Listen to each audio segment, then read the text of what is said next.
and we are still in fanatical prospecting, and we are still busting through chapter 13, social selling, because there was a lot of nuggets in there.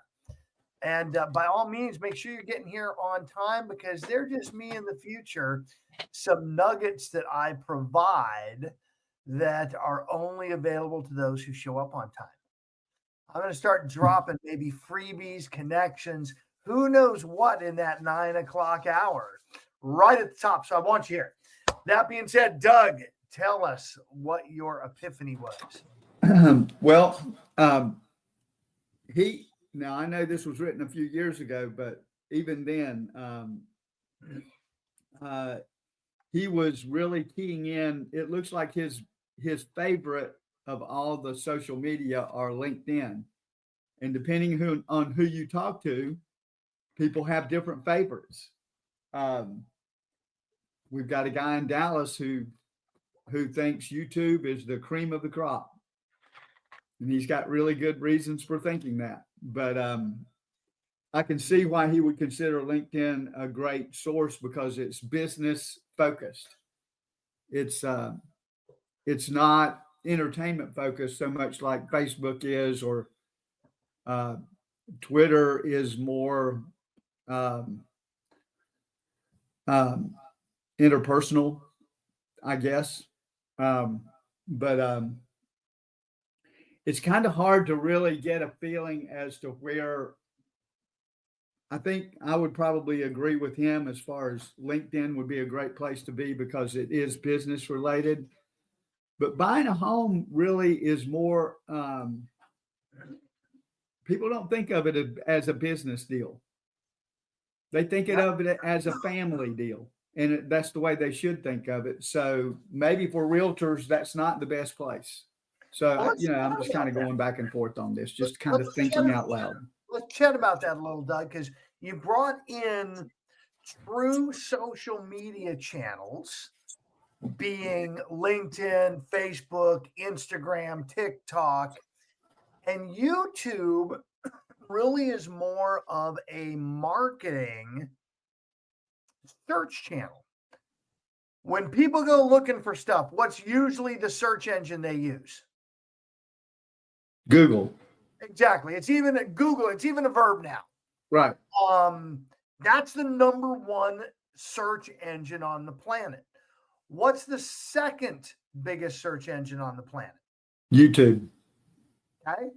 So that's why, like our friends in Dallas and elsewhere, and even many of us are working on building YouTube presence. So when people are searching, they can find us and we can help them. Cool. What is the one thing, no matter what, that someone needs to be able to buy a house? Money. Oh, I got breath. Right? They got to have money. So here's the intriguing part from us as real estate professionals. I'm going to give you fake numbers. All right. I'm being totally transparent. These are made up Russ numbers, but they're in the ballpark. If I remember correctly, the average income of people on Facebook was like 40K. By the way, Instagram was less. TikTok was even less than that. And the average income of the people on LinkedIn is like 94 grand. So your pool of people there are more capable of buying. By the way, you have someone who's reaching out to you. One of the things we learned on the social selling is using that as a research tool. So if they don't have a LinkedIn presence, that at least gives you some insight into how they play, what level they play. You go into Facebook, they're not there. They're not in Instagram. They're not in YouTube. They're nowhere. Well, maybe, just maybe now you got one of those fraudsters out there, which is happening. So these are research tools. And the great thing, Doug, if you're researching and they're on LinkedIn and they're active on LinkedIn, the odds are that they have the ability to buy. So that's one piece I want you looking through. Make sense? Yep. That makes Awesome. perfect Celeste, sense. what do you got, my dear? Are you talking to me? No, the other Celeste. Sorry. No, I missed it. You kind of, maybe it was my hearing. Of course I'm talking to you. Well, there was one more thing that you could have said, you didn't, but I was thinking, this is an opportunity to teach. We talk about Google as a search engine, and we know that the second largest search engine is YouTube, but the one that ties them together is your Google business profile. So if you're not posting on your KV Core blog with good content and tying it back to your Google business profile, or you're not doing video and then posting it back to your Google business profile for people to see it, you're really missing an opportunity. And can I add one more nugget? On your Google business profile, when you are actually signed into your Google account, did you guys know that on your Google business profile, there is a thing called products? And those products could be ways that you have someone see you have an offering and you bring them back to your KV Core website, or you can bring them back to YouTube so that they can see more about who you are.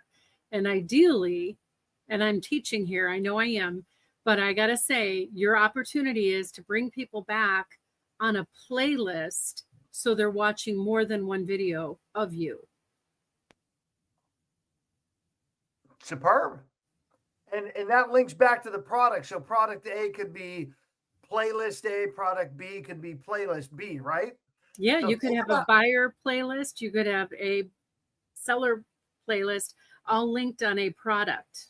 What else could you have? So you could also playlist. Oh, you could, yes. A FISBO playlist. And you could have a link back to search your own properties within a price point, or a town, or golf communities, or I don't know what else you like, but whatever you like. It could be a fisherman. I can't speak. If you're doing lakefront properties, maybe talk about fishing and stuff. Yep. So guys, as part of this social selling, and again, like we talked about yesterday, lots of different things you can be doing in this space, lots of different things you can be attacking, and one, make it a little piece at a time, and two, it happens outside of the golden hours. We should be prospecting / having conversations during those golden hours. So first thing in the morning might be a great time to work on implementing little pieces of this. Carrie, I've seen your mic hot, though there was some background noise. Come on back. What do you got? Celeste is always so knowledgeable. I want this marketing person that you have. Can you is the marketing person yourself, or do you learn, or do you have somebody? I can't hear you. It's been her. She's been learning one nugget at a time. It's been so much fun to watch Celeste over this last year and a half come from how do I do this to where do I learn this to I'm getting good at this to I'm sharing this. She's gone through that entire transition, which, by the way, all of you can. And I'm excited for all of you to do that because that's what leaders do. And Celeste is absolutely blossoming as a leader in our space. And I love that about her. It's going to transform her life. Don Hobbs, I see that mic hot, brother. Who are you? Hey, brother. Give us a little background. Tell us about yourself. First time seeing you. Let me give some kudos to Celeste because I agree with your assessment of her, and it's been really fun to watch. What I want everybody to hear that is part of what that journey is that the best way to learn something is to teach it, because you have to articulate it. Sometimes we hear something, we go, that was awesome, or that was interesting, or we read a book and we go, that was fascinating. But when somebody says, what's the book about? And you go, well, it's kind of about, it's like when you start to articulate, you have to think about what it really means, connect dots. And Celeste, I think what you're really doing well is carrying that whole thread through from I don't know to I'm teaching it is how you best learn it, how you absorb it, how it becomes you. So I wanted just to say that to everybody because again, as you're going through the journey, that is what you have to look forward to. Um, yeah. Anyway, good to see you guys. Missed you while we were gone last week, and I've kind of been leading through and leading up to that time, getting out of town and all that. We had a great trip last week, and I'm glad to be back and seeing all the smiling faces. It's great to have you back, brother. You are always such a dropper of pearls of wisdom in this room. So appreciate you being Yeah, back, thanks, buddy. plugging in, Appreciate it. and it's going to be painful. The whole book is about prospecting. A little bit of Uh, marketing uh, sprinkled in. That's what we're touching now. So I, it's I going to be fun to see your insights on that. Yeah, I know I saw that, and that's why I dropped in today specifically. But I've been loving the feedback about this book, and haven't gotten into it, and literally had a different book that I took on the trip with me, which we need to talk about because I think it's one that we might be looking at for future. But Awesome. I'm really pumped about where this book has taken people, and I'm excited to be here listening to everything that you guys are talking about. Fantastic. So, guys, showcase how much you've been leaning into this for Don Hobbs. What are your takeaways? Doug, I see your mic's hot, brother. I think our next book might be Celeste's book, but she hasn't written it yet. So you need to get busy, girl. I like that idea. Love it. All right. What else you guys have from chapter 13 or prior? There's been great stuff that you guys have been linking back. Nafrita, welcome. Great to see you. What do you have, my dear? Good morning. Something that I pulled out, just kind of rereading the first few pages yesterday, and just as we're talking about the social prospecting, one thing that came to me is just looking at it like as a tool, right? The same way that we look at the CRM as a tool. If you look on page 106 and 107, some notes that I put down here is um the CRM is used to store data, organize data, create campaigns, streamline communication, and so many other things, right?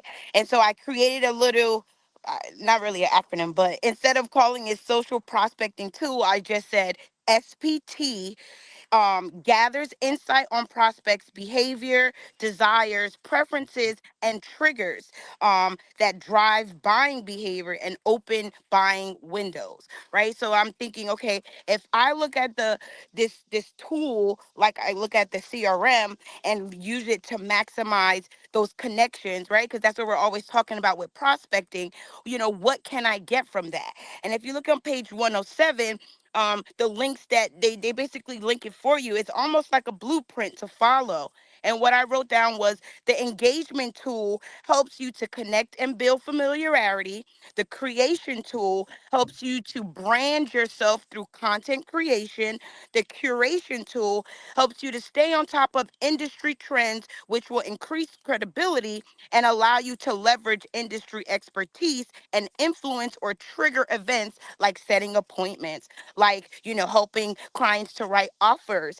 And then the distribution tool helps you to gather information about prospects to convert them into a hot lead and get them at the top of that pyramid that we talked about in the prior chapter. And then the intelligence tool, it basically helps you to stay consistent and make connections through outbound prospecting. So overall, what I got from that was just looking at, because many of us, I know for myself, right, I get a little bit intimidated when I think about going behind a camera, or even that thing about our voices, right? Coach Russ, I remember you talked about in the past, right? I love my voice, so I'm just telling myself that so I can get used to hearing myself talk. But if I look at that tool, or if I look at social media prospecting like a CRM tool, then it's a different way to approach it, and it helps me to, I guess, make that mountain into bite-sized pieces where I can actually see where I'm getting the value. So a little bit of something that I pulled out of that. Well, and brilliant analysis of those pages, Nafrita, and the fact that you went through that effort, analyzed that, dug deeper. there's two things that I'm watching right now. One, it's going to make you that much better at your work. And two, you literally have content right now to share with business owners. Mm, You literally yeah. could record a video of what you had, a little bit more flesh, and share with business owners what you're pulling out of this and what they can do, and maybe even go find a couple of tools to recommend. It would be an Thank you. awesome video, my dear. You're kicking butt. I'm Love gonna it. write that down. You're a rock star, and I'm having such fun being in partnership with you. Amazing job. Jeanette, what do you got, my dear? I just want to talk to people about being on video. Not that I feel all that comfortable with it, but when you have a smile in your heart, it will come on your face, and that's what people will see. There's where the genuine comes from. You don't need to make up the smile. If you're caring about the people that you're talking about, it's going to come across on your face. We see it on your faces every time we're talking in here because we're all genuine. And so we can see it here. Just when you're talking about something you're passionate about, let yourself be passionate about it. It's going to come across on video. Then you stop worrying about video. If you think, I don't look good on video, that's what you're going to get. Just think about what you're trying to tell people. Because if you were on stage, you wouldn't be worrying about what your face looks like or if you're smiling or anything. Just be who you are, because that's who people love. That's who we love here. So thanks.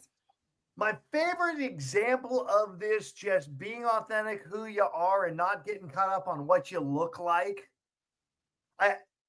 is physical beauty, physical comeliness, like one of the cornerstones of Hollywood.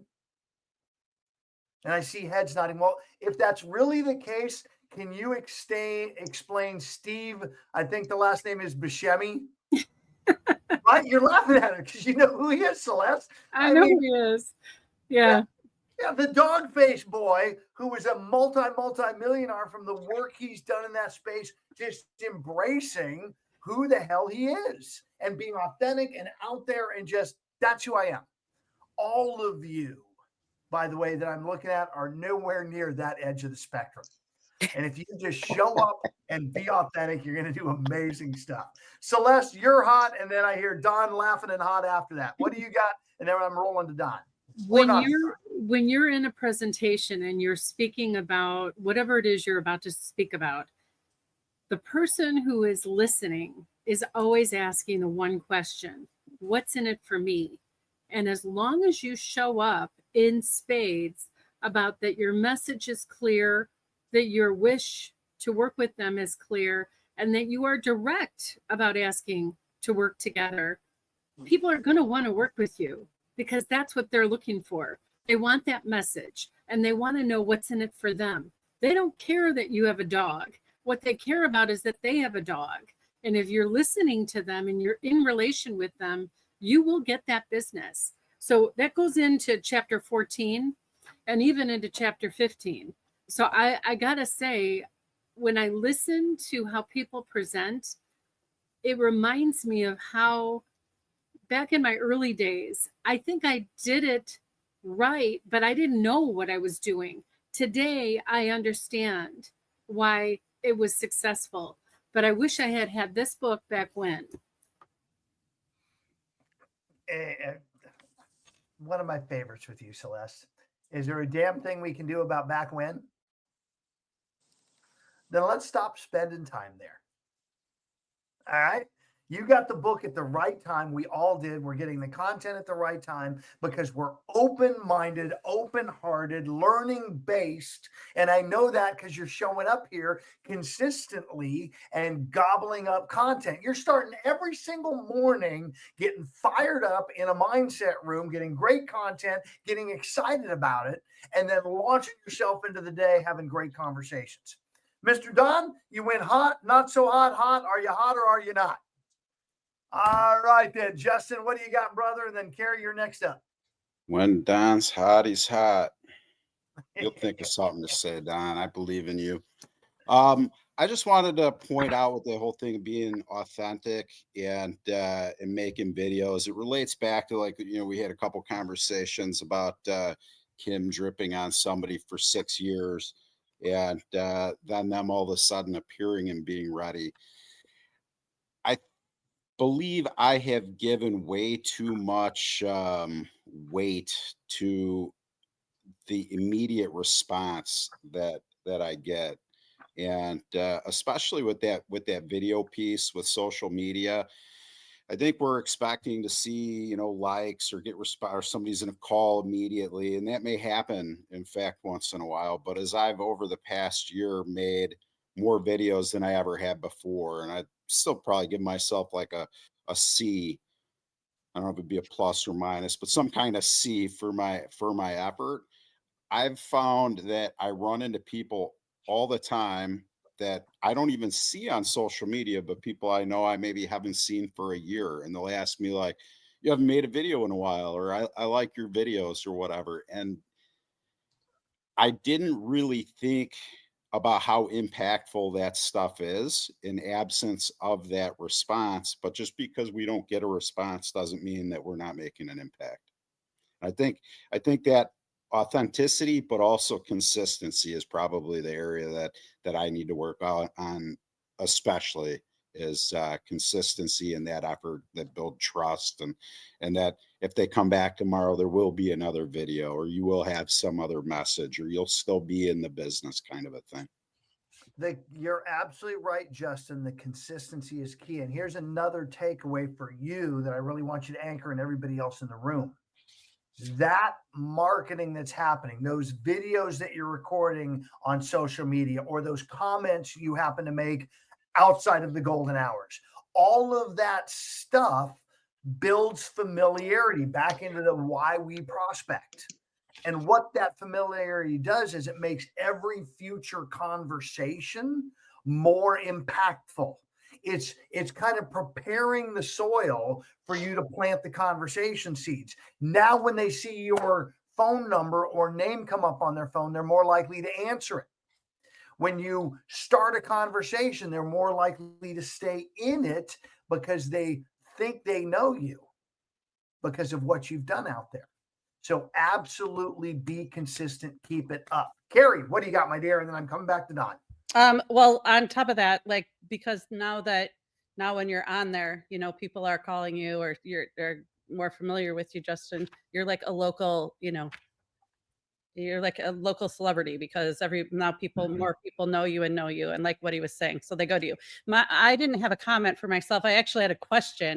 There's a part in this chapter, and of course, because I didn't have highlighter last night, blah blah blah, I can't find it, but it talks about links and linking, and then white paper within the link, like things embedded in it. I don't know about that. Maybe Celeste knows about it. Maybe somebody else does, but I would like to know a lot more about that, because I was lost. Awesome. Well, Don, I'm going to come to you as I go see and looking for exactly what you're finding. Carrie, I may have highlighted it. Don, what do you got, brother? Well, a couple things. I want to go back to Justin's comments about how far he's come with video, and whether he gives himself a C or a B or a D doesn't really matter, because the consumers are weighing in on that stuff, Justin. When they ask you, or when they say to you, I haven't seen a video, you haven't made a video for a while, you're seeing the impact of marketing. So here, guys, is the magic solution to what you're seeing in this book, and that is that through time, they're choosing you. They're starting to see you as their realtor, whether you know them or not. They're making choices and decisions. They're starting to see you as that person.